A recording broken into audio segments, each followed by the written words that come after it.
स्टेशनच्या बाजूला जे चिंचवली येथे रेल्वेचं गेट नंबर 23 आहे, काही वाहतूक समस्या निर्माण होत असल्याने रेल्वेने उड्डाणपूल बांधण्याचा निर्णय घेतलेला आहे।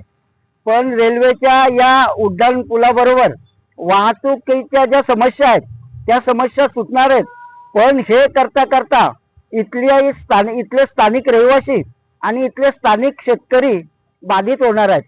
त्या संदर्भात रेल्वेकडून त्यांना 25 मार्च आज तारीख असून विधिवत नोटीस आलेली आहे। पण या नागरी समस्यांपैकी काही समस्यांचा उहापोह मी या समस्त शेतकऱ्यांच्या आणि ग्रामस्थांच्या वतीने करतो। हे उड्डाणपूल बांधताना काही शेतकऱ्यांची शेती जाणार आहे। आम्हा सर्व शेतकऱ्यांची अशी मागणी आहे की आमच्या शेतीला योग्य प्रकारे मोबदला शासनाने द्यावा, ही शासनाकडे आम्ही विनंती करत आहोत। तसेच काही शेतं अशी आहेत किंवा काही मालमत्ता, काही शेतं अशी आहेत की हे काम करताना ती शेतं विभागली जाणार आहेत। विभागली गेलेल्या शेतामुळे त्या जागेचं मूल्य कमी होणार आहे, पर्यायी शेतकऱ्यासाठी ती जागा निरुपयोगी ठरणार आहे। आम्ही अशी विनंती करतो की त्याही जागेला योग्य मोबदला द्या, किंवा एखाद्या शेतकऱ्याच्या अगदी लहानशी जागा उरत असेल तर रेल्वेने घेऊन तो योग्य दर द्यावा, अशी आम्ही शेतकऱ्यांच्या वतीनं मागणी करतो।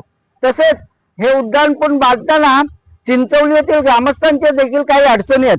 यापैकी पहिली अडचण जी होणार आहे, गावात जर एखादा मयत झाला तर त्या अंत्यविधीच्या वेळी अगदी खूप सारा 2-3 किलोमीटर फिरून आम्हाला यावं लागणार आहे।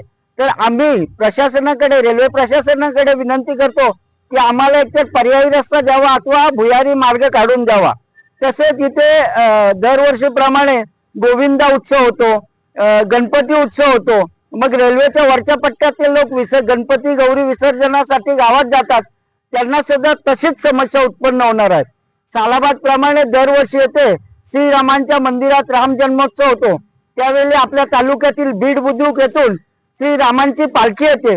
त्या पालखीच्या मिरवणुकीला किंवा ती पालखी आणण्याला देखील खूप सारा त्रास होणार आहे आमच्या या ग्रामस्थांच्या। तसेच बाजूला जी शाळा आहे, मेडिकल कॉलेज आहे, यासाठी सुद्धा एक विद्यार्थ्यांना त्रास होणार आहे।